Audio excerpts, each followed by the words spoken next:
Aku tidak akan menyakitimu, kata Raka Pratama, seorang pengusaha kaya, kepada pengasuh anak yang ia lihat di jalan tanah bersama anak-anaknya. Keheningan ladang yang selama beberapa detik terakhir menjadi satu-satunya penopang bagi Alia Prameswari tiba-tiba pecah oleh raungan liar sebuah mesin, bukan suara kendaraan biasa, melainkan deru buas besi yang melaju dengan kecepatan tinggi. Alia Prameswari merasakan tanah bergetar di bawah kaki-kakinya yang lelah bahkan sebelum ia melihat mobil itu. Jantungnya yang sudah berdetak keras akibat berjalan 6 jam seakan berhenti mendadak di dadanya. Ya Tuhan, jangan sekarang, tolong, bisiknya dengan tenggorokan kering penuh debu. Sementara kedua lengannya yang terbakar oleh usaha luar biasa menggendong 4 bayi sekaligus refleks memeluk lebih erat.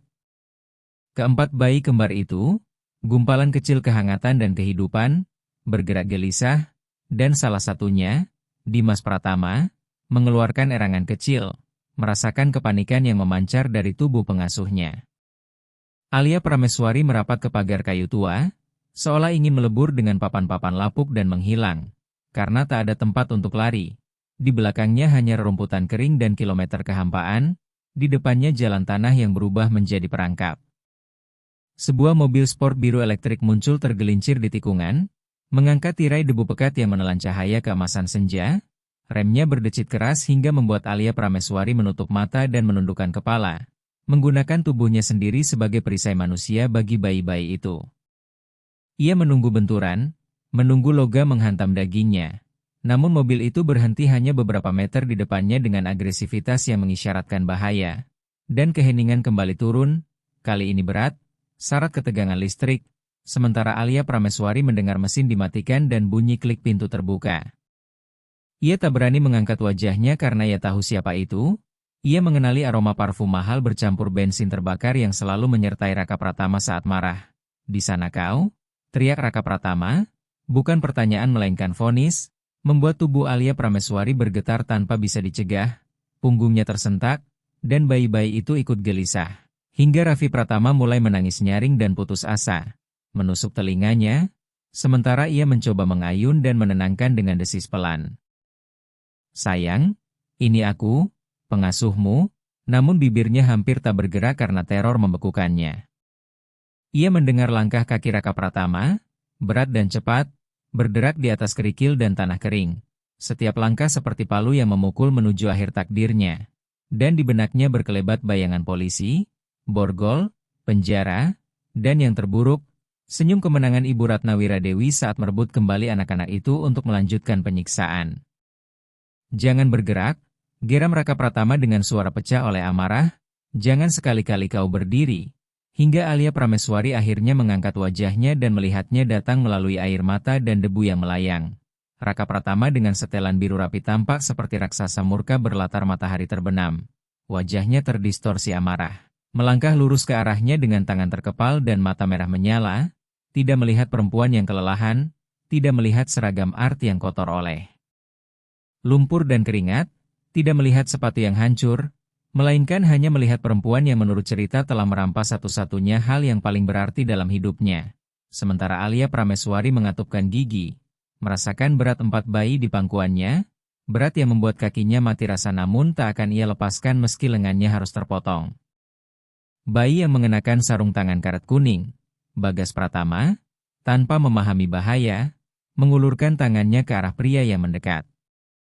Dan Alia Prameswari segera menangkap tangan kecil bersarung itu lalu menekannya ke dadanya sambil berdoa lirih agar pria itu tidak mendekat dan tidak merenggut anak-anak darinya. Mempersiapkan diri untuk benturan terakhir. Pria itu sampai di hadapan mereka dan berhenti mendadak. Bayangannya sepenuhnya menyelimuti tubuh mereka, menutup matahari dan memadamkan harapan. Sementara Alia Prameswari menahan napas menunggu teriakan, tarikan paksa, akhir segalanya, tuduhan yang tak terelakkan. Raka Pratama berdiri tepat di depannya dengan napas tersengal seakan baru menyelesaikan maraton.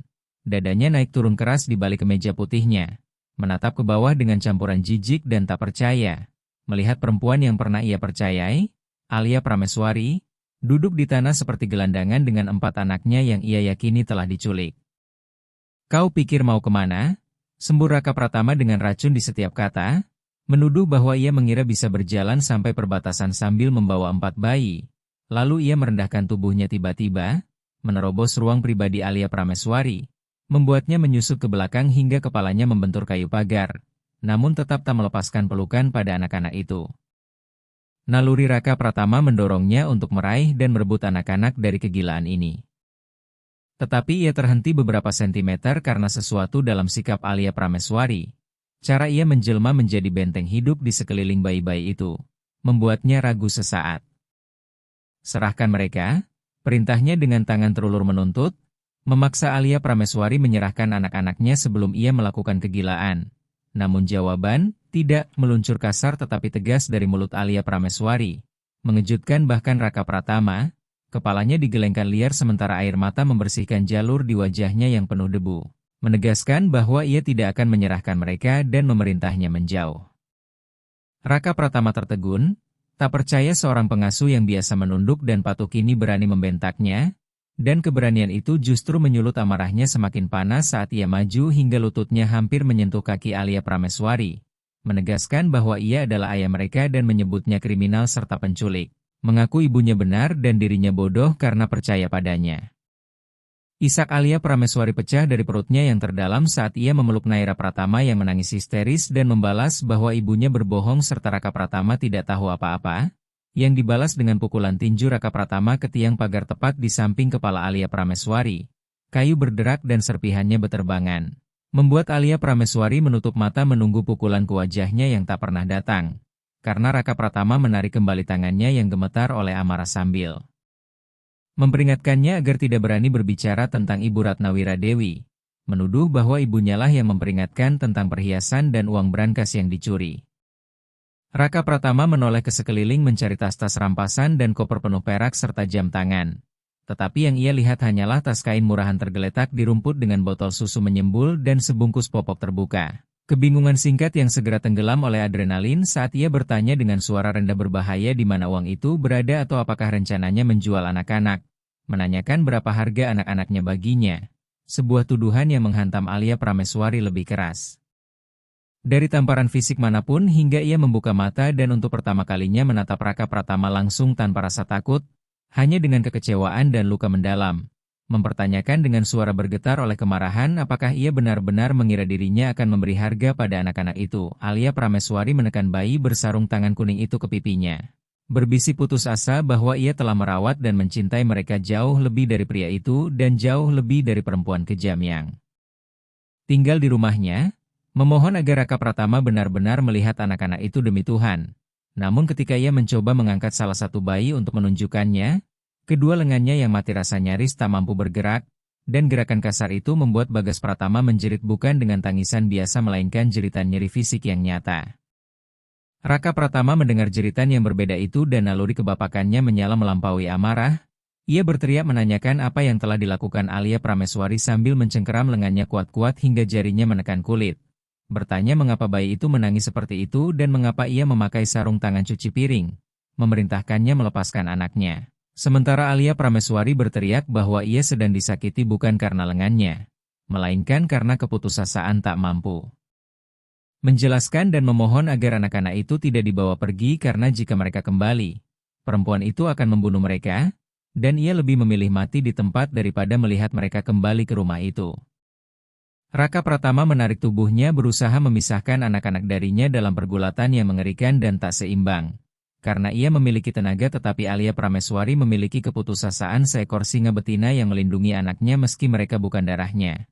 Lalu dengan dingin ia menyatakan semuanya berakhir. Mengeluarkan ponsel dengan tangan bebas tanpa melepaskan cengkeraman dan berkata akan menelepon komisaris. Mengancam bahwa Alia Prameswari akan membusuk di penjara dan takkan melihat cahaya matahari lagi sambil menekan nomor dengan ibu jari gemetar. Alia Prameswari melihat layar menyala dan melihat akhir hidupnya. Namun ia menatap Bagas Pratama dan tahu bahwa jika panggilan itu tersambung, polisi akan membawa anak-anak itu dan mengembalikan mereka kepada Ibu Ratnawira Dewi, yang akan menyelesaikan apa yang telah ia mulai pagi itu. Sehingga Alia Prameswari berteriak agar panggilan itu dilakukan saja dengan suara yang membekukan darah Raka Pratama.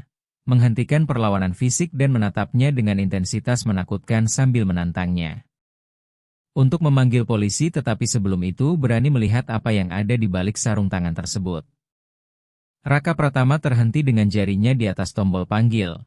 Kalimat itu menggantung di udara berdebu, dan ia bergumam bingung sambil merasakan dingin tiba-tiba di perutnya tentang apa maksudnya. Sementara Alia Prameswari terisak mengangkat tangan kecil bayi yang terbungkus karet kuning dan memintanya melihat apa yang dipaksa ibunya lakukan dan alasan ia membawa anak-anak itu pergi. Tangan Raka Pratama yang memegang ponsel perlahan turun. Keraguan seperti benih beracun mulai berakar dalam keyakinannya saat ia menatap sarung tangan dapur di tangan mungil putranya yang berusia 6 bulan. Sesuatu yang absurd dan grotesk. Dan Alia Prameswari memanfaatkan keraguan itu dengan tangan gemetar mulai menarik sarung tangan karet tersebut sambil berbisik dengan air mata jatuh ke baju bayi bahwa apakah ia benar-benar dianggap monster. Karena monster yang sesungguhnya tidur di rumah. Pria itu memintanya melihat penghinaan itu. Raka Pratama mundur selangkah seolah sarung tangan kuning itu berbahaya. Keraguan sempat berkilat di matanya tetapi tembok kebohongan yang dibangun Ibu Ratna Wiradewi selama bertahun-tahun terlalu tinggi dan kokoh. Sehingga pikirannya menolak kemungkinan Alia Prameswari benar. Karena lebih mudah membencinya dan lebih mudah percaya bahwa perempuan gemetar di depannya adalah musuh. Lalu ia meraung agar ia tidak mencoba memanipulasi. Merapikan rambutnya yang kini berantakan sebagai luapan frustrasi murni dan menuduhnya aktris hebat dengan air mata buaya. Sementara Alia Prameswari menunduk ke arah bayi itu, mengabaikan hinaan, dan dengan tangan kasar penuh tanah mengelus punggung Bagas Pratama dengan kelembutan yang bertabrakan keras dengan agresivitas pria itu. Berbisik serak oleh haus dan tangis bahwa ia bukan aktris. Aku satu-satunya orang di villa itu yang benar-benar peduli apakah anak-anakmu makan atau tidur saat kamu bepergian dan menandatangani kontrak. Akulah yang selalu ada, ujar Alia Prameswari dengan suara serak sebelum terpotong oleh teriakan. Lalu Raka Pratama menendang tanah keras-keras hingga debu beterbangan dan membuat bayi-bayi batuk. Sementara Alia Prameswari menutup mulut dan hidung mereka dengan tubuhnya yang membungkuk melindungi. Raka Pratama menghardik bahwa ia tak berhak bicara tentang hidupnya. Bahwa ia telah memberinya pekerjaan dan membuka pintu rumahnya ketika ia tak punya apa-apa. Dan balasan yang diterimanya adalah pencurian anak-anaknya. Ia kembali berjongkok tanpa niat mendengar. Mencengkeram lengan Alia Prameswari dengan kasar hingga buku-buku jarinya memutih menekan kain murah seragam biru. Mendesis agar ia berdiri dan menuduhnya mengotori anak-anak di tanah. Menghina penampilannya dan mempertanyakan. Bagaimana ia berani membawa mereka ke jalan seperti itu? Alia Prameswari berusaha menuruti. Mencoba bangkit. Tetapi kaki-kakinya yang mati rasa oleh berjam-jam berjalan dan beban 4 bayi mengkhianatinya. Ia jatuh berlutut dengan benturan keras sambil mengerang kesakitan. Namun bahkan saat jatuh ia memutar tubuhnya agar bayi-bayi itu tidak menyentuh tanah. Sebuah gerak naluriah penuh pengorbanan. Raka Pratama tertawa pahit dan kejam. Didorong adrenalin dan rasa dikhianati. Menyebutnya menyedihkan dan mengejek bahwa ia bahkan tak mampu berdiri namun berani mengaku merawat mereka. Mengulang peringatan ibunya pagi itu bahwa gadis ini bermata gelap dan mengincar uangnya. Dan mengakui dengan getir bahwa ia bodoh telah membelanya dan mengatakan ia baik. Alia Prameswari mengangkat kepala. Cahaya senja menerangi air mata di pipinya yang kotor lumpur.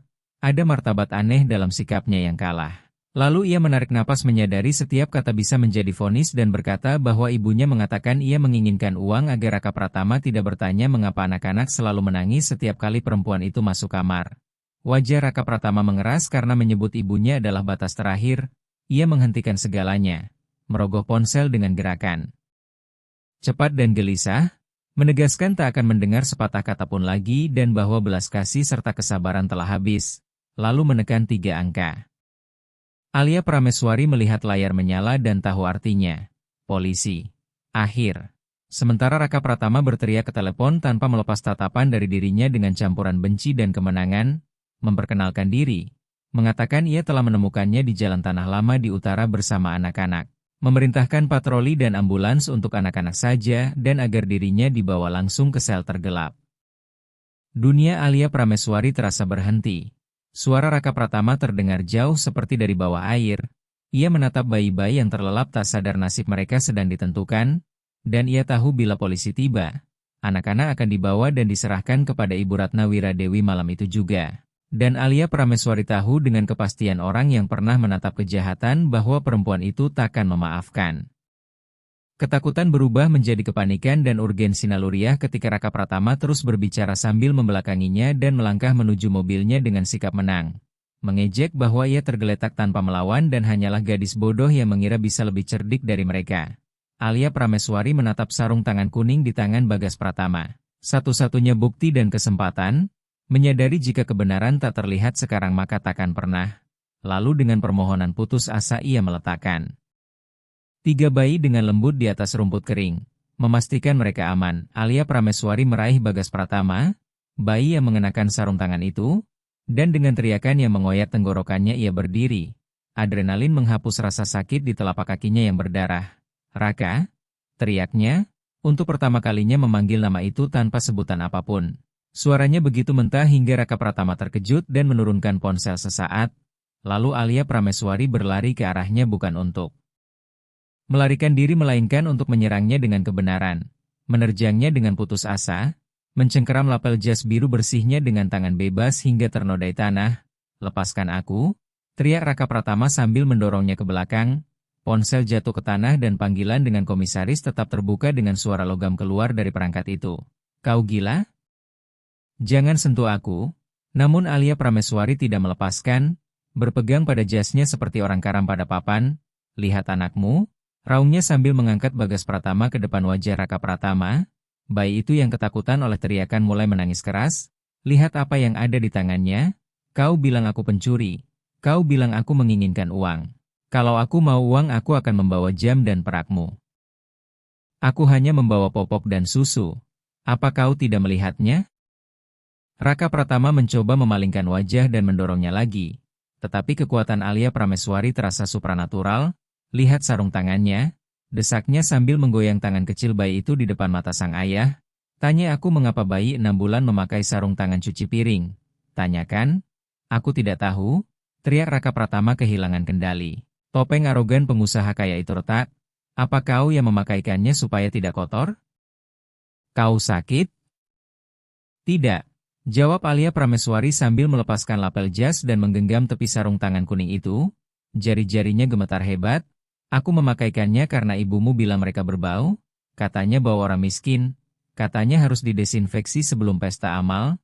Raka Pratama membeku. Kalimat itu begitu absurd dan grotes hingga otaknya terlambat memproses. "Mendesinfeksi? Apa maksudmu?" Suaranya turun 1 oktav saat horor mulai merembes. "Lihat," isak Alia Prameswari sambil menarik sarung tangan itu. Karet kuning meregang lalu terlepas dengan bunyi basa menjijikan. Dan apa yang tersingkap di bawah cahaya emas senja membuat Raka Pratama berhenti bernapas. Waktu membeku, jangkrik terdiam, angin berhenti. Tangan Bagas Pratama bukan lagi tangan bayi yang lembut dan montok melainkan merah, bengkak, kulitnya terangkat dalam lepuh hidup yang berkilau, dagingnya teriritasi hingga mentah dan sedikit mengeluarkan cairan. Lalu bau itu datang, Raka Pratama yang begitu dekat menciumnya, bukan bau bayi, bukan beda atau susu, melainkan bau kimia yang menusuk dan asam, bau klorin, bau pemutih murni. Alia Prameswari mengeluarkan suara patah dan dalam, menjatuhkan sarung tangan ke tanah sebagai tuduhan bisu di antara mereka. "Dia memaksaku," bisiknya sambil jatuh berlutut di depan Raka Pratama namun tetap mengangkat bayi itu seperti persembahan yang menyakitkan. "Ibu Ratna Wiradewi memberiku ember berisi klorin. Katanya aku harus mencuci tangan dan kaki mereka karena katanya mereka kuman. Aku mencoba menghentikannya, demi hidupku aku mencoba, tapi dia melakukannya sendiri ketika aku menolak." Alia Prameswari mengangkat wajahnya yang basah air mata mencari mata Raka Pratama. "Aku harus memasangkan sarung tangan itu dengan krim luka bakar yang kubeli di apotek dengan uangku sendiri agar kainnya tidak menempel di kulit dan agar dia berhenti menjerit." Kesakitan, Raka Pratama menatap tangan anaknya. Otaknya berusaha menolak gambaran itu namun bau klorin tak terbantahkan.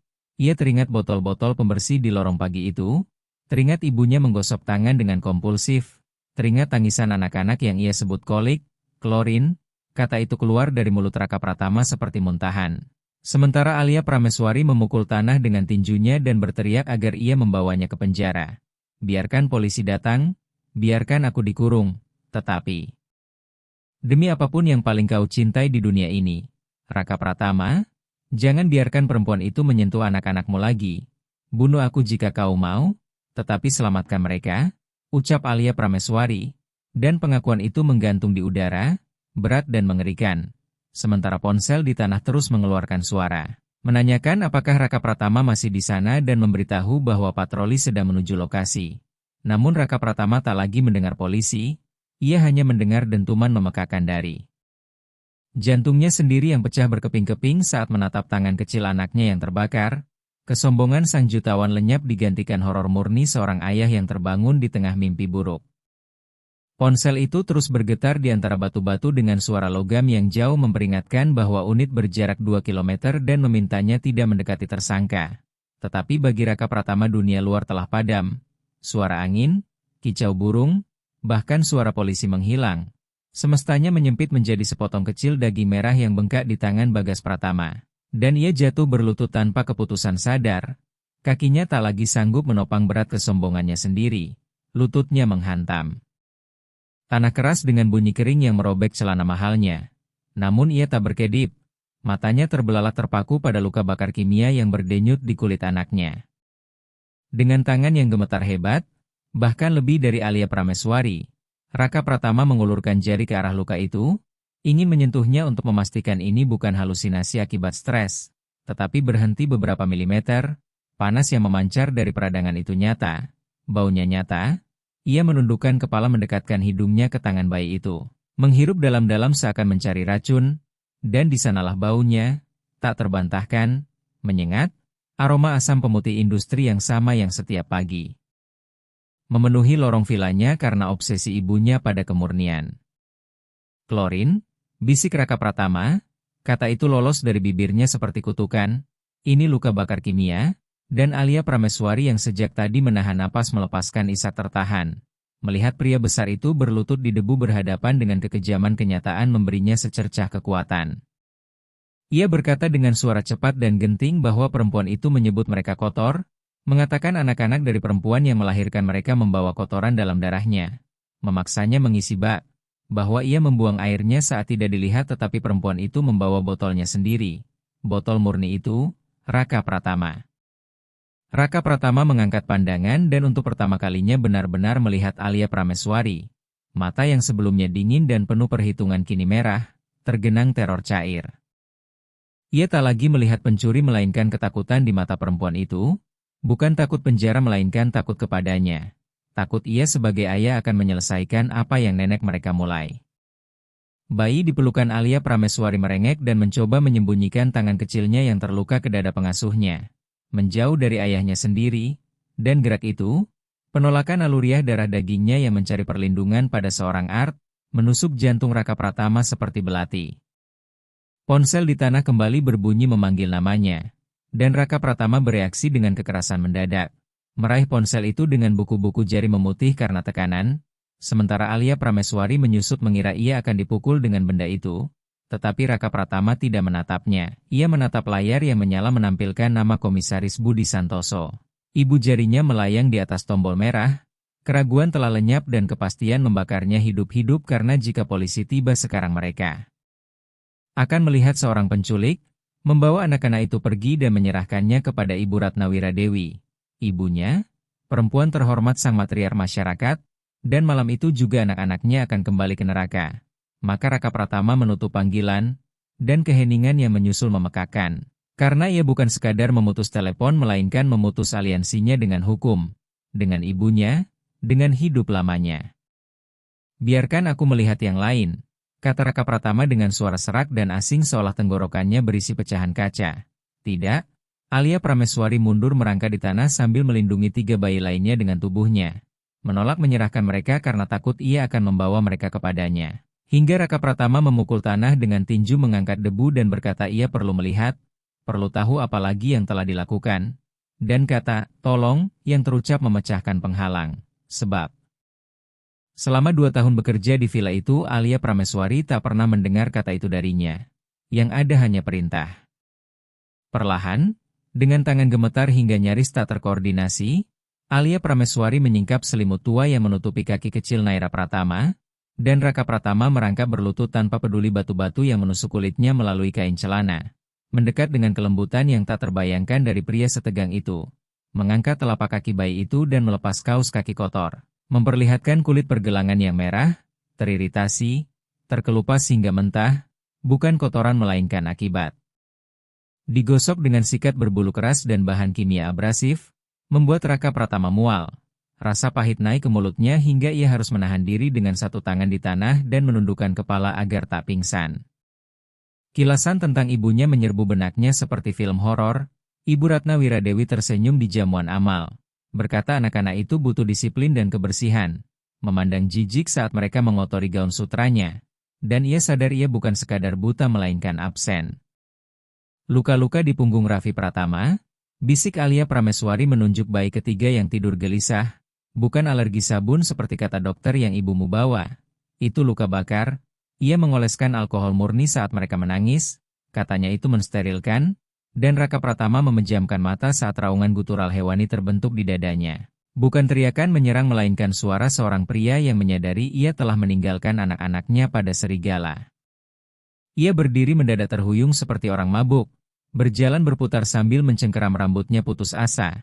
Menatap langit yang mulai gelap lalu jalan kosong tempat polisi seharusnya datang. Dan berbalik kepada Alia Prameswari dengan mata terbelalak mengatakan polisi datang menjemputnya dan menyelamatkan anak-anak untuk dibawa kepadanya. Membuat Alia Prameswari menunduk kalah dan berkata ia tahu. Memohon satu hal saja agar ketika ia dibawa pergi. Ia mengatakan bahwa dialah pelakunya. Bahwa ia yang membakar mereka. Bahwa dialah orang gila. Asal ibunya tak mendekati mereka. Karena jika ia yang tinggal bersama mereka akan baik-baik saja. Dan bahwa Raka Pratama itu baik, hanya saja tidak ada. Kalimat itu menghantam Raka Pratama lebih keras dari makian manapun. Ia tidak ada, kebenaran mutlak dosanya, dan ia terpaku oleh kesediaan Alia Prameswari menghancurkan hidupnya sendiri untuk melindungi anak-anak itu agar ia, ayah yang absen, mendapat kesempatan kedua, hingga pandangan Raka Pratama jatuh pada tas-tas yang dibawa Alia Prameswari. Apa yang disebut sebagai bukti pencurian itu? Kata polisi kepadanya, pasti dia membawa perhiasan nenek. Pak, itu modus klasik, dan ibunya telah berteriak, menyuruhnya memeriksa berangkas karena perempuan miskin itu pasti membawa hingga peralatan perak, membuat Raka Pratama berjalan menuju tas kain murahan. Tas belanja pakai ulang yang aus dan kotor, ia mencengkeram bagian bawahnya dan membalikan dengan marah di atas kap mobil sportnya. Berharap mendengar gemerincing kalung emas, dentuman berat jam tangan atau ikatan uang, ingin menemukan apapun yang membenarkan kebenciannya agar ia tetap bisa menjadi korban. Namun yang jatuh hanyalah kemiskinan dan cinta. Popok-popok kusut, kaleng susu bubuk setengah habis, botol air kosong. Sebungkus biskuit asin terbuka, tabung krim ruam yang hampir habis diperas, dan dompet kecil plastik murahan seperti yang dijual di pasar. Raka Pratama menatap dompet itu lalu membukanya. Di dalamnya ada koin dan uang kertas pecahan kecil yang lusuh, tabungan Alia Prameswari. Seluruh hartanya di dunia, ini saja? Tanya Raka Pratama dengan suara bergetar sambil mengangkat tabung krim. Heran bahwa ia menculik anak-anaknya namun hanya membawa ini dan bahkan tak mengambil kartu kredit yang tergeletak di meja lobi. Sementara Alia Prameswari yang masih di tanah memeluk bayi-bayi itu menggeleng dan berkata ia bukan pencuri, uang itu dari gajinya yang disimpan untuk dikirim kepada ibunya di kampung. Tetapi krim luka bakar mahal dan susu khusus yang diminum Dimas Pratama juga mahal. Napas Raka Pratama tersengal karena kebenaran terhampar di atas logam mengilap mobil mewahnya. Alia Prameswari menghabiskan uangnya sendiri untuk obat anak-anak itu dan melarikan diri tanpa apa-apa menuju kehampaan tanpa rencana. Digerakkan semata oleh teror melihat mereka menderita. Lalu Raka Pratama menurunkan pandangan dan benar-benar melihat Alia Prameswari. Bukan lagi wajahnya melainkan tubuhnya. Seragam biru art yang konyol atas desakan ibunya, robek dikelim dan bernoda lumpur kering. Namun yang membuat jantungnya berhenti adalah kaki-kakinya. Sepatu kain murah dari pasar hancur, sol sepatu kanan hampir terlepas seluruhnya, dan melalui kain robek itu ia melihat darah, kaus kaki putih terendam merah tua yang kering. Ia telah berjalan 30 km di jalan tanah, batu dan duri sambil menggendong 4 bayi dengan total berat lebih dari 40 kg. Sementara ia datang dengan mobil ber-AC mendengarkan musik sambil merencanakan kehancurannya, membuat kaki Raka Pratama kembali goyah hingga ia bersandar pada mobil dan terengah seolah tenggelam. Rasa bersalah menjadi beban fisik yang menghimpit dan tak tertahankan. Karena dialah penjahat, dialah monster dalam kisah ini. Mengapa? Tanya Raka Pratama dengan suara patah sambil menatap sepatu kulit Italianya yang tetap bersih meski berdebu. Mengapa kau tidak meneleponku? Mengapa kau tidak memberitahuku?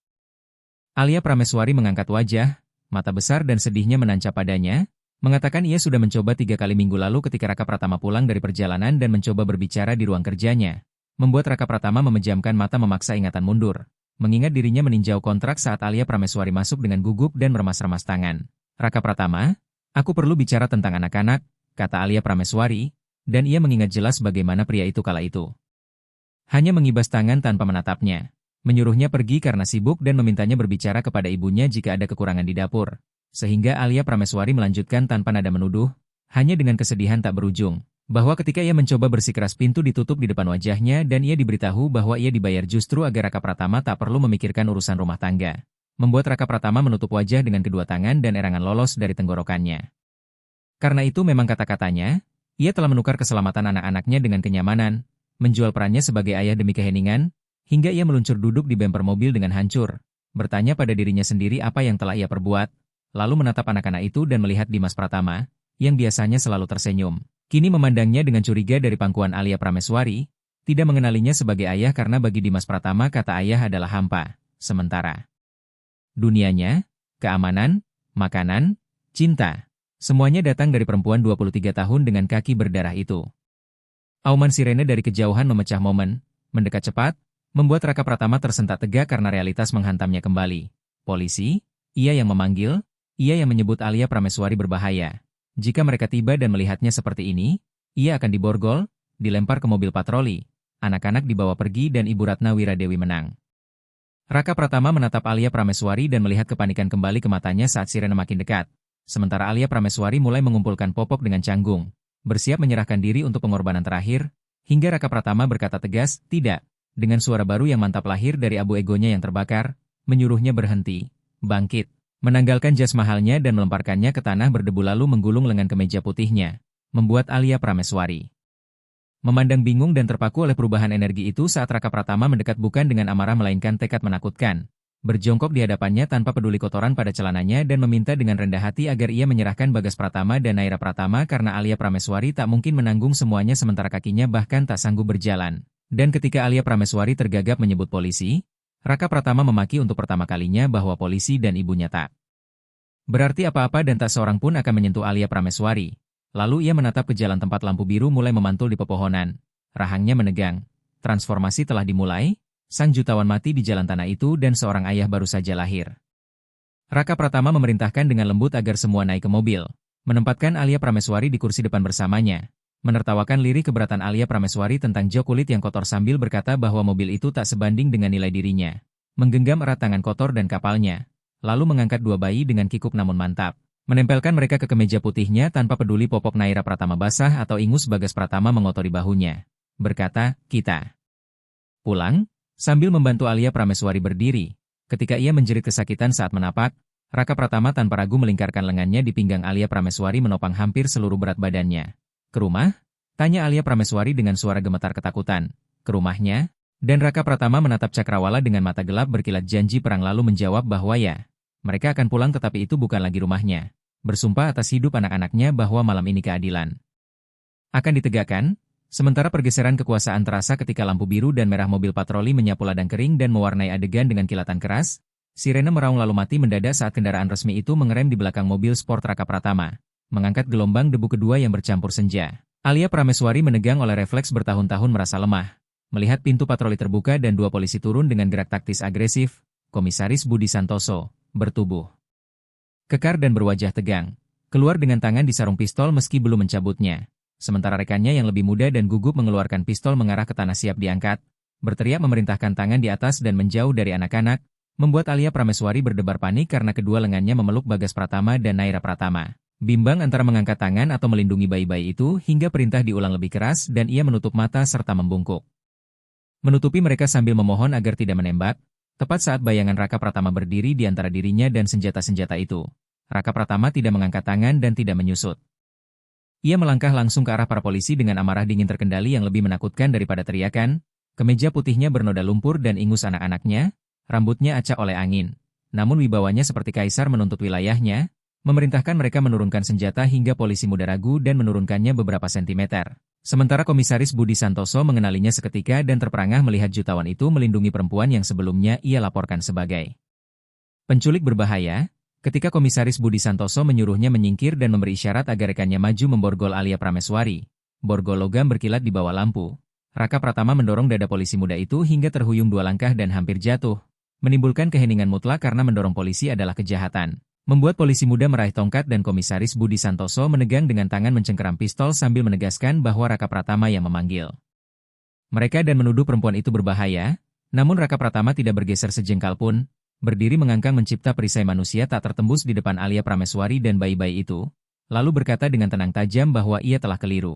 Tidak ada penculikan di sini, tegas Raka Pratama. Membuat Komisaris Budi Santoso tertawa gugup tak percaya dan bertanya bagaimana mungkin, karena mereka menemukan perempuan itu 30 km dari rumahnya, bersembunyi di semak dengan anak. Anaknya berpakaian compang-camping, sebuah kejahatan tertangkap tangan yang menurut prosedur mengharuskan penahanan.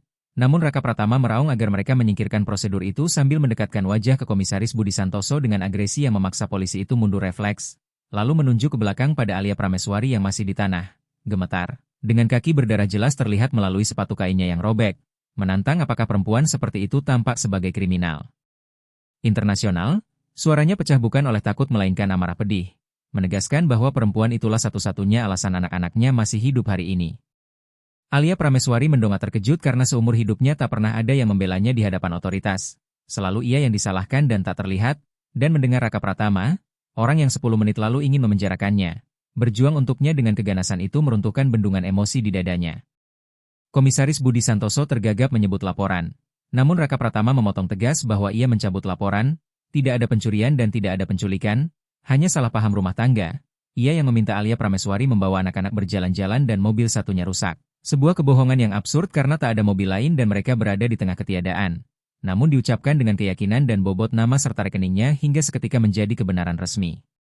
Raka Pratama melanjutkan dengan nada ancaman berbisik bahwa Alia Prameswari tidak akan pergi bersama mereka dan jika ada yang berani menyentuh sehelai rambutnya atau memborgolnya, ia bersumpah besok juga akan berbicara dengan gubernur dan memindahkan mereka menjaga lalu lintas di gurun terjauh yang ada. Memastikan Komisaris Budi Santoso mengerti. Sang komisaris menelan ludah, paham kuasa keluarga Raka Pratama bukan ancaman kosong.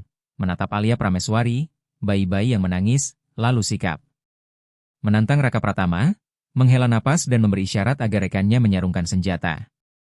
Dengan kesal namun pasrah Komisaris Budi Santoso mengeluarkan buku catatan dan meminta tanda tangan pernyataan bahwa anak-anak baik-baik saja dan intervensi polisi ditolak agar ibunya tak datang mengamuk ke kantor. Dan saat nama ibu disebut mata Raka Pratama menggelap. Bayangan nyeri bercampur tekad mematikan melintas di wajahnya ketika ia berkata dingin bahwa ibunya tak lagi punya suara atau hak apapun atas anak-anaknya dan meminta kertas itu. Raka Pratama menandatangani di kap mobil patroli dengan coretan cepat dan keras nyaris merobek kertas. Lalu Komisaris Budi Santoso menawarkan pengawalan karena hari mulai gelap dan jalan berbahaya. Tetapi Raka Pratama menolak singkat tanpa sirene dan tanpa keributan karena anak-anaknya ketakutan. Memerintahkan mereka pergi dan menyatakan ia akan mengurus keluarganya sendiri. Dan kata keluarga itu menggantung di udara. Ia tidak mengatakan anak-anak dan pengasuh. Ia mengatakan keluargaku dan pada saat itu, di bawah cahaya matahari senja yang hampir padam, Alia Prameswari merasakan untuk pertama kalinya dalam hidupnya bahwa ia benar-benar menjadi bagian dari sesuatu. Meskipun sesuatu itu lahir dari kekacauan tragis dan rasa sakit yang dalam. Para polisi naik kembali ke mobil patroli dengan wajah bingung sambil berbisik-bisik. Lalu berbalik arah dan pergi meninggalkan debu yang kembali berterbangan. Dan ketika keheningan menyelimuti ladang itu lagi, keheningan tersebut bukan lagi keheningan ketakutan melainkan keheningan sebuah perjanjian yang baru saja dimeteraikan, sebuah tindakan yang mengubah segalanya. Begitu lampu mobil patroli menghilang di balik bukit, sikap seperti titan milik Raka Pratama runtuh seketika. Bahunya terkulai dan ia menghembuskan napas panjang yang bergetar sebelum berbalik cepat ke arah Alia Prameswari. Sementara adrenalin dari konfrontasi memudar digantikan oleh urgensi medis dan emosi yang mendesak. Alia Prameswari masih berada di tanah. Hanya mampu berlutut karena rasa sakit di kedua kakinya begitu tajam hingga air mata mengaburkan pandangannya. Dan dengan malu ia mencoba membersihkan wajah Sofia menggunakan ujung celemeknya yang kotor, merasa rendah diri di hadapan pria yang baru saja menyelamatkannya. Lalu berbisik lirih meminta maaf karena telah merepotkan dan karena tidak ingin Raka Pratama bertengkar dengan polisi. Raka Pratama tidak menjawab dengan kata-kata, ia bergerak cepat membuka pintu depan dan belakang mobilnya lalu berlari ke bagasi. Membuat Alia Prameswari melihatnya mengambil kotak P3 kamera profesional yang biasanya ada di mobil-mobil mewah dan hampir tak pernah digunakan. Kemudian ia kembali dan berlutut lagi di tanah tanpa peduli pada celana mahalnya yang rusak. Dengan suara lembut yang nyaris tak dikenali, Raka Pratama berkata agar Alia Prameswari tidak pernah lagi meminta maaf karena melindungi anak-anak itu. Lalu membuka kotak P3K dengan tangan canggung, mengeluarkan kasa steril, cairan antiseptik, dan gunting sambil mengatakan bahwa ia harus merawat kaki Alia Prameswari sebelum naik ke mobil agar tidak terinfeksi oleh kain kotor. Secara refleks Alia Prameswari menarik kakinya dan menyembunyikannya di balik rok panjangnya karena rasa malu yang tak tertahankan.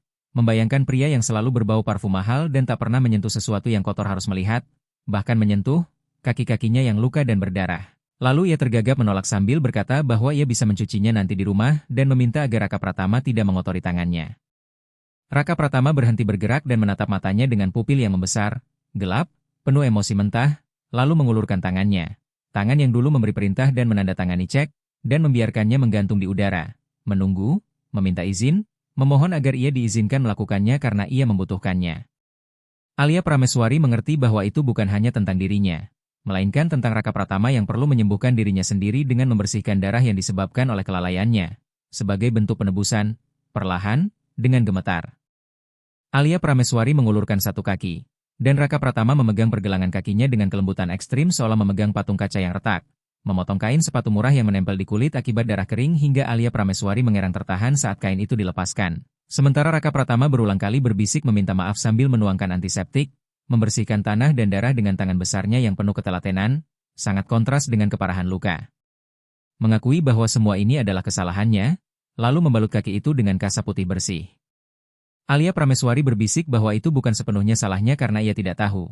Namun Raka Pratama mengatupkan rahangnya dan menjawab tegas sambil membalut kaki yang lain bahwa seorang ayah seharusnya tahu dan seharusnya hadir, tanpa alasan apapun, karena ia telah membiarkan ibunya, perempuan itu, mengubah rumahnya menjadi ruang penyiksaan. Setelah selesai membalut kedua kaki Alia Prameswari, Raka Pratama tidak langsung berdiri. Ia tetap berlutut di sana sambil menggenggam kedua tangan Alia Prameswari dan berkata dengan menatap matanya bahwa apa yang ia lakukan hari ini, berlari, membawa mereka pergi, menahan lapar dan rasa sakit, telah memberinya pelajaran terbesar dalam hidup tentang arti menjadi seorang ayah, meski Alia Prameswari bahkan tidak memiliki darahnya, membuat air mata kembali menggenang di mata Alia Prameswari. Kali ini bukan karena takut, melainkan karena cinta, dan ia mengaku mencintai mereka seperti anaknya sendiri, merasakan setiap teriakan dan pukulan seolah. Mengenai tubuhnya sendiri, rahang Raka Pratama mengeras saat ia bertanya dengan suara dingin apakah ibunya pernah memukul mereka. Dan Alia Prameswari mengangguk jujur mengatakan bahwa bayi-bayi itu pernah ditampar keras ketika menumpahkan makanan dengan dalih mengajari sopan santun. Padahal mereka baru berusia 6 bulan. Membuat Raka Pratama memejamkan mata dan menyimpan kebenaran itu dalam bagian terdalam benaknya untuk murka yang akan meledak nanti. Lalu ia menarik napas dalam-dalam, berdiri. Dan mengubah energi gelap itu menjadi tindakan protektif dengan menggendong Alia Prameswari tiba-tiba. Satu lengan di bawah lututnya dan satu di punggungnya. Mengangkatnya seolah tak berbobot, membuat Alia Prameswari terkejut dan refleks memeluk lehernya sambil memprotes bahwa ia masih bisa berjalan. Namun Raka Pratama menjawab tegas bahwa ia tidak akan membiarkannya berjalan di atas batu selama ia masih punya tenaga untuk menggendongnya. Menurunkannya dengan hati-hati ke kursi kulit krem. Penumpang depan tanpa peduli pakaiannya yang kotor, memastikan ia nyaman lalu kembali mengambil bayi-bayi itu satu persatu dan menata mereka di kursi belakang. Mengimprovisasi pengaman dengan sabuk keselamatan karena tidak ada kursi bayi. Sebuah detail yang kembali menusuk rasa bersalahnya. Ketika semuanya sudah di dalam, Raka Pratama duduk di balik kemudi dalam kabin yang senyap dan terisolasi. Beraroma kulit, antiseptik, dan keringat, namun ia belum menyalakan mesin, melainkan menoleh pada Alia Prameswari yang mengawasi bayi-bayi itu dengan naluri elang, memanggil namanya dan berkata bahwa mereka memang akan kembali ke rumah, tetapi tidak untuk melanjutkan keadaan lama. Lalu menutup tangan Alia Prameswari dengan tangannya yang besar dan hangat, menggenggam erat sebagai sumpah sunyi bahwa mereka akan kembali untuk membersihkan rumah itu sungguh-sungguh, membuang semua sampah, dan bersumpah atas nama mendiang ayahnya bahwa tak seorang pun akan menyakiti Alia Prameswari atau anaknya lagi, bahkan ibunya sendiri akan diusir jika berani berkata atau memandang buruk sekali saja. Alia Prameswari menatap api baru di mata Raka Pratama, melihat seorang pria yang telah menemukan tujuan hidupnya, lalu berbisik bahwa ia percaya, dan untuk pertama kalinya dalam berbulan-bulan ia bisa bernapas tanpa rasa takut. Sementara Raka Pratama mengangguk, melepaskan tangannya dengan lembut, menyalakan mesin, dan membawa mobil itu melaju perlahan dengan kehati-hatian ekstrim menyusuri jalan tanah, mengantar keluarga sejatinya kembali menuju medan pertempuran untuk konfrontasi terakhir. Janji itu terasa nyata di dalam mobil sport yang menjadi semesta terpisah, terisolasi dari angin, debu, dan suara jangkrik malam, dengan keheningan pekat yang syarat keintiman terpaksa hingga nyaris menyakitkan. Sementara mesin mendengkur lembut memakan kilometer aspal saat mereka kembali ke kota, menjauh dari jalan tanah yang hampir menjadi makam sebuah keluarga. Raka Pratama mengemudi dengan tangan mencengkeram setir begitu kuat hingga buku-bukunya memutih seolah hendak mencekik kulit hitamnya. Tidak menoleh pada Alia Prameswari namun menyadari setiap tarikan napas tersengal di sisinya. Dan lewat kaca spion matanya terus mengawasi kursi belakang tempat 4 gendongan bayi yang diikat seadanya bergoyang perlahan mengikuti gerak mobil. Sejak kapan? Tanya Raka Pratama tiba-tiba dengan suara serak memecah sunyi, menuntut kejujuran tanpa perlindungan diri. Perlu tahu seberapa buta dirinya. Alia Prameswari tersentak, meringkuk di pintu penumpang depan berusaha sekecil mungkin, kedua tangan terkatup di pangkuan agar tak mengotori apapun. Lalu berbisik bahwa semuanya dimulai sejak Raka Pratama berangkat ke Eropa. Mula-mula hanya komentar tentang bau susu basi, lalu ritual mandi dan ganti pakaian 5-6 kali sehari dengan dalih kain murah menyebabkan alergi padahal hanya ingin membuangnya. Membuat Raka Pratama memejamkan mata sejenak pada kecepatan tinggi untuk menahan air mata marah. Lalu bertanya dengan suara bergetar kapan klorin dimulai? Alia Prameswari menunduk pada tangan kasarnya yang memerah dan berkata itu minggu lalu menjelang acara yayasan. Ketika ibunya menyebut tamu tak boleh melihat noda orang miskin. Maksudnya tanda lahir bayi-bayi itu, hingga ia mencoba menggosoknya dengan batu apung dan pemutih. Alia Prameswari menyela dan dipecat hari Selasa. Mobil oleng kecil saat Raka Pratama mengoreksi setir dengan kasar. Tak percaya mendengar bahwa Alia Prameswari dipecat sementara ia diberi cerita cuti. Bahkan diusir tanpa dibayar, diancam polisi jika kembali, membuat Alia Prameswari menumpahkan luka yang lama tertahan bahwa ia tak bisa pergi. Bersembunyi 2 malam di kebun, tidur di belakang gudang alat sambil mendengar tangis bayi-bayi itu. Yakin jika ia benar-benar pergi mereka akan mati oleh kegilaan. Raka Pratama menghantam setir, boom. Gema memekakan membuat Bagas Pratama, bayi dengan tangan terbakar, terbangun merengek ketakutan di kursi belakang. Memaksa Raka Pratama meminta maaf lirih lewat spion, menyebut dirinya ayah meski kata itu terasa asing. Namun tangisan Bagas Pratama membesar karena nyeri saat ia mencoba menggerakkan tangan yang dibalut, hingga Alia Prameswari berkata ia ketakutan sambil melepas sabuk pengaman meski mobil melaju. Jangan lepaskan sabuk pengaman, kata Raka Pratama, mengulurkan tangan kanannya untuk menghentikan Alia Prameswari lalu menahannya sebelum menyentuh. Teringat bahwa ia tak berhak lagi memberi perintah, menambahkan dengan nada khawatir bahwa itu berbahaya. Namun Alia Prameswari menjawab bahwa Bagas Pratama kesakitan dan perlu dipegang tangannya agar tak bergesekan. Lalu mengabaikan peringatan itu dengan memutar tubuh, berlutut di atas jok kulit mahal, dan menjulur ke belakang saat Raka Pratama memperlambat laju, menyalakan lampu hazard, dan mengamati.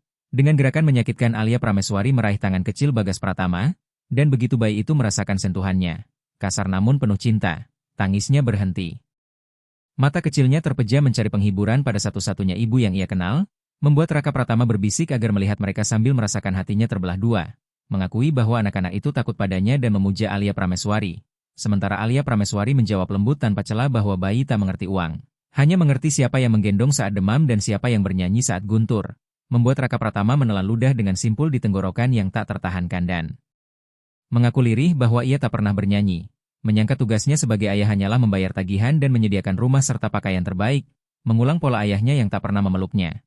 Ia mengulurkan tangan kanannya ke belakang dengan ragu, jari-jarinya melayang dekat kepala Bagas Pratama takut menyentuh atau ditolak. Lalu bertanya pada Alia Prameswari dengan tatapan memohon izin, dan Alia Prameswari mengangguk dengan senyum sedih, menuntun tangan Raka Pratama, tangan yang biasa menandatangani kontrak miliaran, ke pipi bayi itu sambil meyakinkan bahwa itu anaknya dan tak akan rapuh. Hingga Raka Pratama mengusap kulit lembut Bagas Pratama dengan ujung ibu jari dan bayi itu mendesah dalam tidur lalu menyandarkan kepala ke telapak ayahnya. Mengalirkan kehangatan yang mencairkan bertahun-tahun dingin emosional dan membuat satu air mata berat menggelinding di pipi Raka Pratama saat ia berbisik berjanji takkan menyakiti lagi. Bersumpah Bagas Pratama takkan merasakan sakit atau kesepian, bertekad belajar meski harus meninggalkan perusahaan atau kehilangan segalanya. Lalu menatap Alia Prameswari dengan mata berkilat penuh syukur dan kekaguman. Menyatakan bahwa Alia Prameswari bukan pengasuh melainkan ibu dari anak-anaknya karena biologi tak penting dan pengorbanannya di jalan itulah kelahiran sejati. Membuat Alia Prameswari menunduk terharu dan mengaku rencananya semula hanya menitipkan bayi-bayi itu di gereja desa tetangga dengan catatan lalu menyerahkan diri. Agar Raka Pratama tak mengira penculikan demi uang, siap dipenjara demi kebebasan mereka. Hingga Raka Pratama memperlambat dan menghentikan mobil di bahu jalan sebelum pintu masuk kota. Membiarkan keheningan menyelimuti, berputar menghadap Alia Prameswari dan dengan kelembutan hikmat memegang wajahnya tanpa muatan romantis, hanya ikatan manusia penyintas. Menegaskan agar ia mendengar baik-baik bahwa tak seorang pun akan masuk penjara dan tak seorang pun akan memisahkannya dari anak-anak. Itu, mulai hari ini kamu berada di bawah perlindunganku, kamu dan aku satu tim. Apa kamu mengerti? Kata Raka Pratama dengan nada yang tak menyisakan ruang untuk ragu. Menegaskan bahwa mereka akan masuk rumah itu dan mengakhiri mimpi buruk ini bersama-sama, membuat Alia Prameswari menatap mata gelapnya dan melihat kebenaran di sana lalu mengangguk gemetar. Menjawab iya, namun Raka Pratama memintanya berhenti memanggilnya tuan dan menyebut namanya saja karena tuan rumah itu telah mati hari ini. Dan pria yang akan melangkah melewati pintu itu adalah orang yang berbeda. Raka Pratama kembali menginjak pedal. Mesin mengaum penuh tenaga, kini ia tak mengemudi dengan takut melainkan dengan tujuan. Lampu-lampu kota berkilau di depan seperti medan perang yang menanti penaklukan, dan keputusan drastis terwujud saat gerbang besi tempamen Shah Pratama menjulang di hadapan mereka. Diterangi lampu keamanan yang membuatnya tampak seperti benteng tak tertembus, lambang keluarga terukir di pilar-pilar batu seakan memandang dengan celaan, membuat napas Alia Prameswari tercekat karena teror kembali menghantam. Tempat itu bukan rumah melainkan panggung mimpi buruknya. Kerajaan Ibu Ratnawira Dewi. Tangannya gemetar hebat, perutnya mual, dan ia berbisik tak sanggup karena perempuan itu akan berteriak dan memanggil pengacara. Sementara Raka Pratama menghentikan mobil tepat di depan interkom gerbang tanpa memasukkan kode. Merasakan ketakutan Alia Prameswari memancar di sisinya, meminta ia menatapnya dengan suara tenang namun tegas, menjelaskan bahwa perempuan itu bukan monster maha kuasa melainkan wanita tua pahit yang kehilangan kendali, dan kekuasaannya bersumber darinya, uangnya, rumahnya, dan kebisuannya, yang malam ini akan ia cabut semuanya.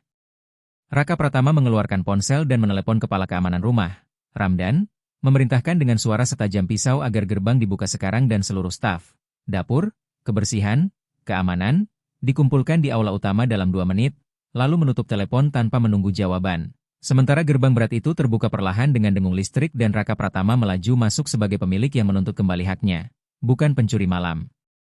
Jalan masuk yang diapit cemara tinggi terasa panjang hingga mereka tiba di bundaran depan pintu utama yang telah terbuka. Cahaya keemasan tumpah di tangga marmer. Para karyawan mengintip dengan gelisah setelah melihat mobil sport kotor berdebu itu, dan ketika Raka Pratama mematikan mesin keheningan turun lagi penuh listrik statis. Ia meminta Alia Prameswari menunggu sejenak, turun dari mobil dengan penampilan berantakan, celana jas robek di lutut, kemeja putih bernoda lumpur dan darah kering. Rambut kusut, namun berjalan dengan martabat yang membuat para pegawai mundur dan menunduk, membuka pintu belakang dan mengangkat 2 bayi dengan gerakan presisi, lalu mengitari mobil dan membuka pintu Alia Prameswari, mengulurkan tangan, membuat Alia Prameswari ragu sambil menatap sepatu rusak, perban, seragam kotor, dan rumah yang berkilau. Berucap bahwa ia akan mengotori lantai, dijawab Raka Pratama dengan keganasan bahwa ia berharap begitu dan ingin rumah itu dipenuhi lumpur bila perlu. Rumah itu nilainya lebih rendah daripada dirimu, kata Raka Pratama sambil membantu Alia Prameswari turun. Alia Prameswari mengerang saat menapak namun Raka Pratama tidak melepaskannya. Melingkarkan lengan kuat di pinggangnya menahan tubuhnya ke sisi. Gestur intim dan dukungan yang membuat 2 pembantu di ambang pintu terengah. Lalu membagi bayi-bayi itu dengan tenang. Menyerahkan Bagas Pratama dan Naira Pratama kepada Alia Prameswari sementara ia sendiri menggendong Raffi Pratama dan Dimas Pratama, membentuk prosesi ganjil dan mengharukan ketika sang jutawan berantakan dan pengasuh terluka menaiki tangga marmer. Di aula masuk hawa dingin AC menyergap dan seluruh staf berjajar seperti diperintahkan, ketakutan terpahat di wajah mereka, hingga Ramdan sang kepala keamanan maju dan tersendat melihat kondisi anak-anak dan perban darurat di tangan Bagas Pratama. Bergumam meri. Namun Raka Pratama menjawab lantang di bawah kubah bahwa kejahatan telah terjadi di rumah itu di bawah hidung. Mereka dan tak seorang pun berani bersuara, membuat para pegawai menunduk malu karena mereka tahu atau setidaknya mencurigai namun dibungkam rasa takut pada Ibu Ratnawira Dewi. Suara melengking otoritatif memotong udara dari puncak tangga ganda ketika Ibu Ratnawira Dewi muncul baratu. Berbusana sutra abu-abu, mutiara di leher. Rambut tersisir sempurna, berteriak menyuruh memborgol Alia Prameswari dan memanggil polisi sambil menyebut penculikan. Turun hingga berhenti 3 meter dari mereka sambil menutup hidung dengan sapu tangan Renda karena bau keringat dan tanah, menuntut bayi-bayi itu diserahkan dan mengulurkan tangan ke Raffi Pratama. Alia Prameswari gemetar berlindung di balik Raka Pratama. Namun Raka Pratama melangkah cepat memblokir ibunya. Wajahnya sedekat napas dengan mata merah menyala. Berbisik rendah dan berbahaya agar ibunya tak pernah lagi meraih anak-anaknya atau tangannya akan dipatahkan. Membuat Ibu Ratnawira Dewi membeku terkejut karena selama 35 tahun putranya tak pernah menantangnya. Lalu ia tergagap menuduh Alia Prameswari mencuci otak dan menyebutnya liar penyiksa. Tetapi Raka Pratama menggelegar menghentikan sandiwara, menyatakan ia tahu segalanya. Luka bakar, klorin, sarung tangan, dan kata klorin menghantam Ibu Ratnawira Dewi hingga wajahnya memucat sesaat sebelum beralih ke pembenaran keji bahwa semuanya demi kebaikan, bahwa bayi-bayi itu kotor dan perlu dimurnikan, agar pantas menyandang nama keluarga. Raka Pratama merasakan mual yang dalam karena di sanalah pengakuan itu berdiri telanjang tanpa penyesalan. Kejahatan murni berbalut kelas, lalu tanpa mengalihkan pandang dari ibunya ia memanggil Ramdan. Dan kepala keamanan itu melangkah maju dengan sikap berbeda setelah mendengar semuanya. Kesetiaannya berpindah saat itu juga, hingga Raka Pratama memerintahkannya mengeluarkan koper-koper ibunya ke jalan, membuat aula membeku sunyi sementara Ibu Ratnawira Dewi tertawa gugup menyebut rumah itu miliknya. Namun Raka Pratama menjawab dingin bahwa rumah itu miliknya dan ibunya tak lagi tinggal di sana.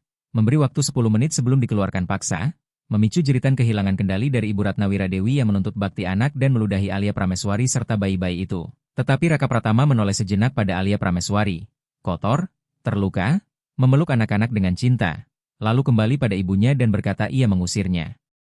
Karena berbahaya dan karena untuk pertama kalinya ia akan bertindak sebagai ayah, bukan sebagai anak, kemudian berbalik pada para pegawai dan melarang Ibu Ratnawira Dewi menginjakan kaki di properti itu lagi dengan ancaman pemecatan bagi siapapun yang melanggar.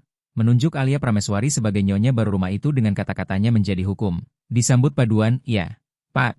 Sementara kekaisaran teror runtuh dan Ibu Ratnawira Dewi pergi sambil melontarkan ancaman, ditutup oleh Raka Pratama, yang membelakangi dan memusatkan diri pada yang penting, mengajak Alia Prameswari naik untuk memandikan bayi-bayi dengan air hangat dan sabun lembut serta merawat kakinya.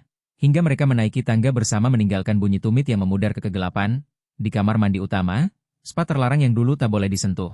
Uap mengaburkan cermin besar saat air mengisi bak dengan gemuruh. Raka Pratama menutup keran dan menguji suhu dengan siku meniru gerak Alia Prameswari, berkata airnya hangat.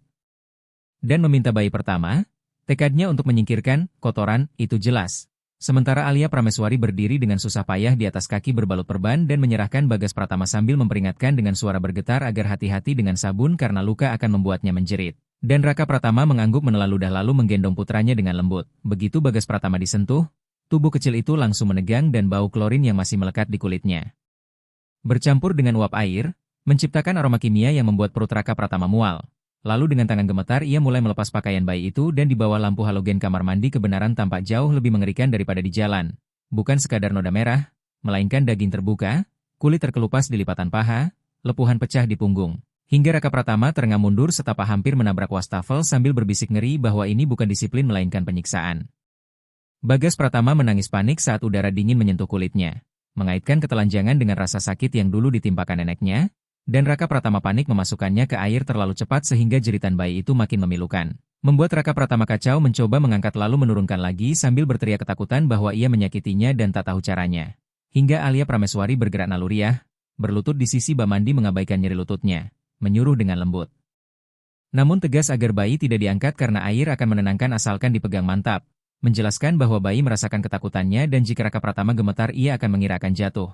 Raka Pratama menarik napas dalam, memejamkan mata sejenak, menguatkan diri, dan membiarkan Alia Prameswari menaruh tangannya di atas tangan Raka Pratama untuk membimbing. Kepala ditopang di lekuk lengan, air disiram perlahan tanpa menggosok, hanya membiarkan mengalir, hingga Raka Pratama patuh dan merasakan kulit pekerja Alia Prameswari membimbingnya menjadi ayah pada saat paling genting. Sementara air hangat perlahan meredakan tangisan Bagas Pratama, bau klorin memudar digantikan aroma sabun oat yang lembut. Setelah membungkus Bagas Pratama dengan handuk mesir yang empuk dan menaruhnya di atas karpet tebal, Raka Pratama merasa seolah baru saja menempuh maraton. Lalu satu persatu mereka memandikan keempat bayi, membersihkan debu jalan, keringat ketakutan, dan secara simbolis membersihkan pengaruh racun Ibu Ratnawira Dewi. Hingga pada bayi terakhir, Naira Pratama, Raka Pratama akhirnya runtuh saat menyeka kaki kecil yang terbakar dengan kelembutan ekstrim. Air mata jatuh satu demi satu ke air bak, berubah menjadi isak kasar yang pecah, suara seorang pria yang remuk dari dalam. Jatuh duduk di lantai marmer basah sambil memeluk putrinya dan menempelkan kening ke kepala mungilnya. Merintih bagaimana ia tak menyadarinya padahal makan malam bersama setiap malam dan mendengar ceramah tentang pendidikan sambil mengangguk dan menandatangani cek, mengaku bersalah sama besarnya bahkan lebih karena ia ayah mereka. Sementara Alia Prameswari yang mengeringkan Raffi Pratama mendekat dan duduk di lantai berair di sampingnya. Berkata lirih bahwa ia tidak tahu karena ibunya ahli berbohong dan menipu semua orang. Namun Raka Pratama menolak dibela. Mengangkat wajah basah merah dan memukul lantai dengan tinju bebasnya sambil mengaku ia seharusnya naik melihat mereka mengganti popok. Sekali saja, karena jika ia melakukannya ia akan melihat bekas-bekas itu, tetapi ia terlalu sibuk. Hampir saja aku memasukkanmu ke penjara hari ini, kata Raka Pratama dengan suara patah. Jika kau tidak punya keberanian untuk berteriak padaku maka malam ini anak-anakku akan tidur bersama algojo mereka dan kau akan berada di sel dingin. Dan pikiran itu tak akan pernah membiarkannya tidur. Membuat Alia Prameswari menatap pria yang hancur di hadapannya bukan lagi sebagai jutawan angkuh melainkan manusia yang dipenuhi penyesalan, hingga tembok terakhir ketidakpercayaannya runtuh dan ia menyentuh bahu Raka Pratama dengan jemari gemetar memanggil namanya, membuatnya tersentak. Lalu berkata ia terbangun tepat waktu dan itu yang terpenting sambil menunjuk anak-anak. 3 di antaranya telah tertidur lelap di atas karpet, tenang tanpa tangis. Berbisik bahwa ini pertama kalinya mereka tidur tanpa takut karena tahu Raka Pratama ada di sini. Bahwa ayah yang sibuk telah pergi dan yang mereka butuhkan adalah ayah yang menangis di lantai kamar mandi. Membuat Raka Pratama menatap anak-anaknya, menarik napas dalam, mengusap air mata dan berterima kasih dengan tatapan penuh syukur karena Alia Prameswari tidak menyerah pada mereka dan tidak menyerah padanya. Dan di kamar mandi beruap penuh handuk itu terjalin ikatan tak terputus. Bukan cinta romantis melainkan aliansi darah dan bertahan hidup. Setengah jam kemudian keheningan menyelimuti kamar tamu ketika Raka Pratama menempatkan Alia Prameswari dan bayi-bayi di suite tamu sayap timur jauh dari kamar lama yang ia janjikan akan dibakar esok hari. Sementara keempat bayi tidur nyenyak di ranjang besar dikelilingi bantal seperti benteng.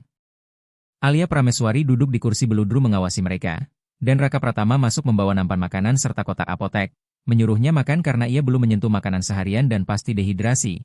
Memerintah lembut sambil berlutut di hadapannya untuk mengganti perban kaki dengan perawatan layak sebelum dokter datang. Menegaskan ia ingin merawat orang-orangnya dengan benar.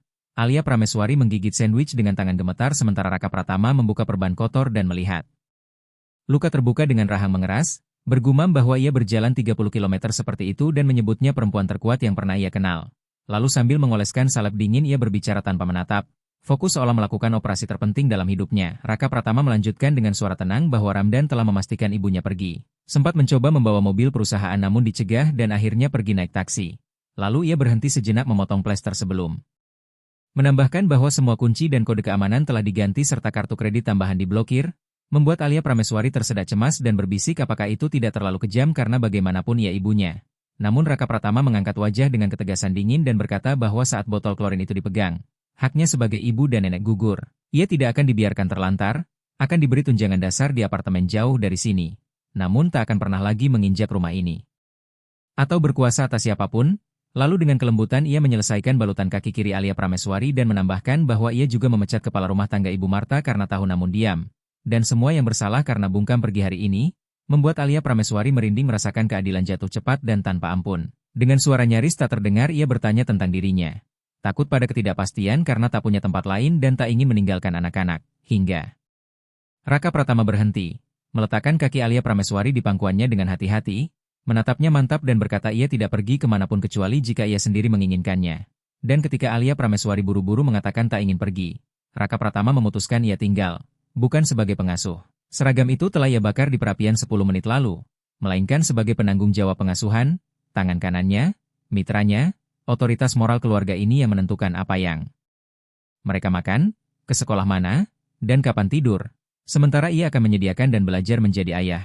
Raka Pratama lalu mengeluarkan dompet plastik murah Alia Prameswari dan meletakkannya di tangannya. Mengatakan dompet itu tak akan ia perlukan lagi karena besok rekening atas namanya akan dibuka bukan sebagai gaji melainkan jaminan agar ia tak pernah lagi lari tanpa apa-apa, membuat Alia Prameswari menekan dompet itu ke dadanya sambil menangis pelan mengucap terima kasih. Ketukan pintu terdengar, Ramdan mengabarkan dokter Hadi Berman telah tiba bersama pengacara dan berkas perintah pembatasan, dan Raka Pratama bangkit, membersihkan tangan, posturnya berubah dari perawat lembut menjadi patriar pelindung.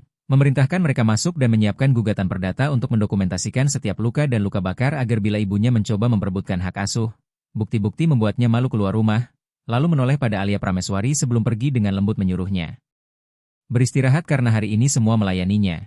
Raka Pratama menutup pintu perlahan, meninggalkan Alia Prameswari dalam keheningan mewah yang aman, menatap kaki-kakinya yang terbalut, anak-anak yang tidur di ranjang raksasa, dan untuk pertama kalinya dalam hidupnya ia tahu masa depan bukanlah lubang hitam, mimpi buruk itu telah berakhir. Keadilan datang bukan dengan sirene polisi melainkan dengan seorang ayah yang akhirnya memilih untuk benar-benar menjadi ayah, dan Alia Prameswari menyandarkan diri di kursi, memejamkan mata, terlelap sambil mendengar suara tegas Raka Pratama di lorong memberi instruksi untuk melindungi dunia barunya. Penebusan dan keadilan menyambut fajar baru ketika bunyi rana kamera DSLR memecah sunyi. Klik, klik, klik. Dan pengacara keluarga Arif Torres bergerak mengitari ranjang dengan presisi seorang forensik, memotret setiap bekas, lepuh, dan kemerahan di kulit keempat bayi, sementara Raka Pratama berdiri di ambang pintu dengan lengan terlipat begitu kencang. Hingga ototnya bergetar, memaksa diri hadir sebagai penitensi meski tak sanggup menatap luka di bawah kilatan lampu. Dengan suara serak Raka Pratama bertanya apakah itu cukup, dan Arif Torres mengangguk serius raya menyesuaikan kacamata bahwa bukti itu lebih dari cukup, bersama laporan dokter Hadi Berman tak ada pengadilan yang akan memberi hak kunjung pada ibunya karena ini adalah kekerasan anak sistematis yang diperberat dan bila diajukan ke jaksa esok pagi akan berujung pidana, kata, penjara. Membuat Alia Prameswari yang duduk mengelus kepala Bagas Pratama menoleh ketakutan. Namun Raka Pratama menutup map foto dengan hentakan dan berkata usia tak menghapus kekejaman. Ia tak akan memenjarakan ibunya demi menghindarkan anak-anak dari skandal, tetapi akan mematikannya secara sipil. Memerintahkan Arif Torres menyiapkan perintah pembatasan 500 meter, membekukan seluruh rekening bersama, mencabut akses properti keluarga di pesisir, menyisakan tunjangan dasar untuk apartemen kecil dan makanan tanpa kemewahan. Bila ingin hidup baratu, bekerjalah, yang disanggupi Arif Torres untuk dirampungkan malam itu dan ditandatangani besok saat foto-foto ini memaksa persetujuan tanpa pers. Setelah pengacara pergi meninggalkan udara keadilan yang berat, Dr.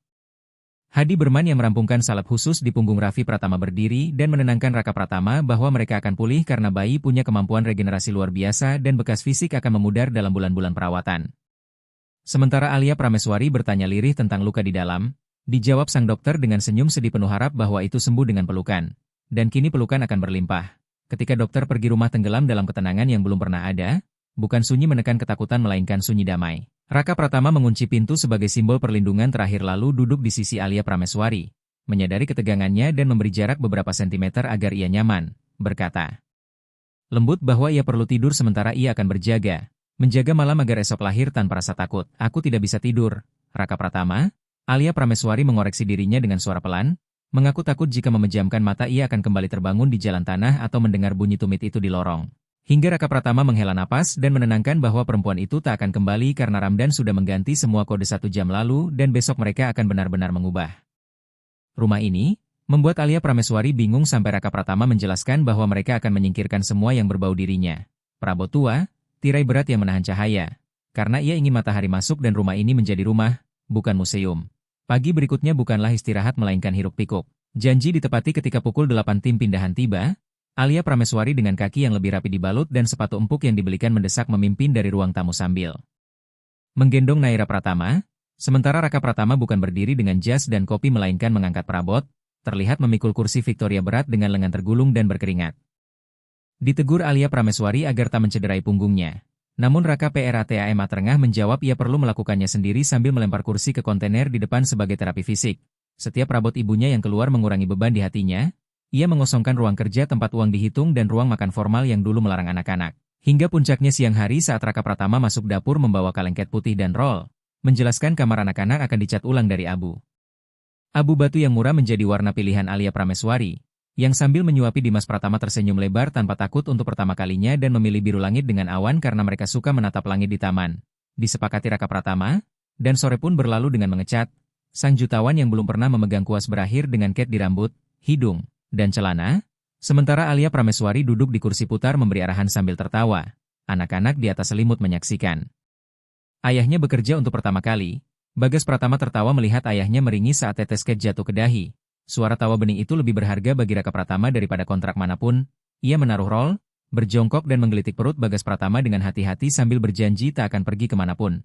3 minggu kemudian perubahan total. Rumah bukan lagi kripta, jendela terbuka lebar, tirai beludru diganti linen putih, taman yang dulu penuh mawar berduri kini memiliki ayunan dan mainan, dan pada senja keemasan Alia Prameswari duduk di bangku taman membaca buku perkembangan anak dengan gaun katun lavender sederhana, tenang, aman, dan untuk pertama kalinya masa depan terasa terang. Gaun katun lavender itu menonjolkan kecantikan alami Alia Prameswari. Kakinya telah pulih sepenuhnya meski menyisakan bekas kecil yang ia pandang dengan bangga seperti medali perang. Saat Raka Pratama muncul dari rumah membawa 2 gelas limun dingin dan duduk di sampingnya. Bukan berhadapan, melainkan sejajar, memberi kabar bahwa pengacara menelepon. Alia Prameswari menegang sejenak, bayang Ibu Ratna Wiradewi selalu mengintai. Namun Raka Pratama berkata singkat bahwa semuanya sudah ditandatangani. Tunjangan dikurangi dan perintah pembatasan disetujui dengan syarat foto-foto tak dipublikasikan. Ibunya pindah ke selatan ke Panti Ureda dengan dalih iklim. Sebuah cara halus untuk mengatakan melarikan diri. Dan yang terpenting secara hukum ia tak lagi ada bagi mereka sehingga mereka bebas. Pandangan mereka beralih ke taman tempat keempat bayi bermain di atas selimut piknik besar tanpa sarung tangan. Tangan-tangan kecil yang masih menyisakan kemerahan memudar kini bebas meraih mainan, menyentuh rumput, menjelajah dunia, hingga Raffi Pratama mencoba berdiri dengan kaki gempal yang goyah. Membuat Alia Prameswari berbisik penuh emosi sambil mencengkeram lengan Raka Pratama. Dan Raka Pratama menahan napas saat Raffi Pratama jatuh duduk sambil tertawa lalu mencoba lagi dan berdiri 2 detik penuh kemenangan sebelum jatuh lembut, membuat Raka Pratama berujar takjub bahwa mereka berjalan dan meski ia melewatkan langkah pertama, berkat Alia Prameswari ia takkan melewatkan yang berikutnya. Raka Pratama menggenggam tangan Alia Prameswari, tatapan mereka bertaut dan kini ada lebih dari sekadar syukur, ada kekaguman, hasrat, dan cinta yang dibangun di atas fondasi hormat mutlak. Hingga Raka Pratama mengaku gugup bahwa Alia Prameswari adalah ibu mereka dalam segala hal kecuali di atas kertas dan ia takut suatu hari ia pergi. Namun Alia Prameswari menegaskan hidupnya ada di sini. Mendorong Raka Pratama mengeluarkan bukan cincin melainkan dokumen terlipat. Menjelaskan ini bukan lamaran pernikahan melainkan proses adopsi penuh agar Alia Prameswari menjadi ibu mereka secara hukum dengan hak penuh dan nama belakangnya berdampingan dengan miliknya sehingga tak seorang pun bisa menyangkal mereka miliknya. Alia Prameswari menutup mulutnya, air mata manis mengalir, dan Raka Pratama menegaskan ia bukan pengasuh melainkan penyelamat dinasti dan ratu rumah ini, menyeka air matanya sambil berharap suatu hari menjadi istrinya namun lebih dulu ibu resmi anak-anak mereka, membuat Alia Prameswari tak mampu berkata-kata selain mengangguk kuat dan memeluk Raka Pratama. Disambut pelukan pelindung yang kini menjadi rumah, lalu mereka berciuman lembut. Cium pertama yang suci dan penuh janji, hingga teriakan gembira memutus momen ketika Bagas Pratama, bayi dengan sarung tangan kuning di masa lalu, merangkak menghampiri mereka di bawah cahaya jingga matahari senja. Bagas Pratama berpegangan pada kaki Raka Pratama dan berdiri tegak dengan genggaman kuat, mengoceh jelas dan riang, membuat Raka Pratama melepaskan Alia Prameswari dan menatap ke bawah saat putranya tersenyum memamerkan dua gigi barunya. Lalu mengangkat Bagas Pratama tinggi-tinggi sambil tertawa dengan kebahagiaan yang memenuhi dadanya hingga terasa sakit, berjanji bahwa ayah ada di sini dan ibu juga. Sementara Alia Prameswari berdiri menggendong Naira Pratama dan Dimas Pratama. Dan Raka Pratama dengan satu lengan mengangkat Raffi Pratama. Membentuk 6 sosok, keluarga utuh yang disatukan bukan oleh darah melainkan oleh api ujian dan pilihan untuk saling mencintai. Hingga Raka Pratama menatap Alia Prameswari di atas kepala anak-anak dan berkata sambil memandang senja bahwa ia kini tahu Alia Prameswari benar di jalan itu tentang uang yang tak membeli hal penting. Karena dulu ia bermodal jutaan namun sengsara. Dan kini dengan popok kotor, dinding bercat, serta rekening yang diblokir ibunya, ia merasa menjadi pria terkaya di dunia. Alia Prameswari menyandarkan kepala di bahunya dan berbisik bahwa mereka baru saja memulai. Sementara kamera imajiner menjauh ke langit memperlihatkan taman hijau, rumah putih berjendela terbuka, dan keluarga yang berpelukan di tengah cahaya senja. Menutup bab penderitaan dan membuka buku kehidupan yang dipenuhi cahaya. Tamat.